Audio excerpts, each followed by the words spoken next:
সকালবেলা এমন দৃশ্য দেখলে মনটা তো এমনিতেই ভালো হয়ে যায়।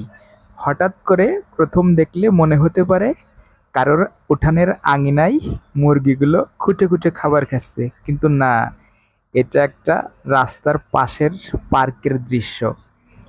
প্রতিদিন সকালবেলা দেখি, তবে আজকের দেখাটা একটু স্পেশাল ছিল। আর বাস থেকে নামার পরে দেখি এই মহারানী তো অনেকগুলো বাচ্চা নিয়ে পার্কের ফুলের বাগানের ভিতর দিয়ে গুটি গুটি পায়ে হেঁটে বেড়াচ্ছে। দৃশ্যটা এত সুন্দর লাগতেছিল, তা হয়তোবা আমি আপনাদের বলে বোঝাতে পারবো না। বন্য পরিবেশে এই বন্য মুরগিগুলো নিজেদের এতটা স্বাচ্ছন্দ্যে ঘুরে বেড়াতে পারে, তা হয়তোবা প্রথম দেখাই আপনি বিশ্বাস করবেন না। চিন্তা করে দেখেন কতটা নিরাপদ নগরী এই সিঙ্গাপুর, যে নির্দ্বিধায় এই বনের পাখিগুলো মানুষ। সকালবেলা এমন দৃশ্য দেখলে মনটা তো এমনিতেই ভালো হয়ে যায়।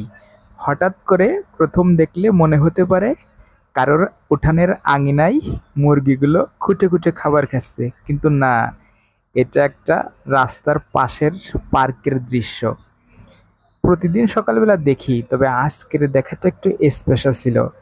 আর বাস থেকে নামার পরে দেখি এই মহারানী তো অনেকগুলো বাচ্চা নিয়ে পার্কের ফুলের বাগানের ভিতর দিয়ে গুটি গুটি পায়ে হেঁটে বেড়াচ্ছে। দৃশ্যটা এত সুন্দর লাগতেছিল, তা হয়তোবা আমি আপনাদের বলে বোঝাতে পারবো না। বন্য পরিবেশে এই বন্য মুরগিগুলো নিজেদের এতটা স্বাচ্ছন্দ্যে ঘুরে বেড়াতে পারে, তা হয়তোবা প্রথম দেখাই আপনি বিশ্বাস করবেন না। চিন্তা করে দেখেন কতটা নিরাপদ নগরী এই সিঙ্গাপুর, যে নির্দ্বিধায় এই বনের পাখিগুলো মানুষ।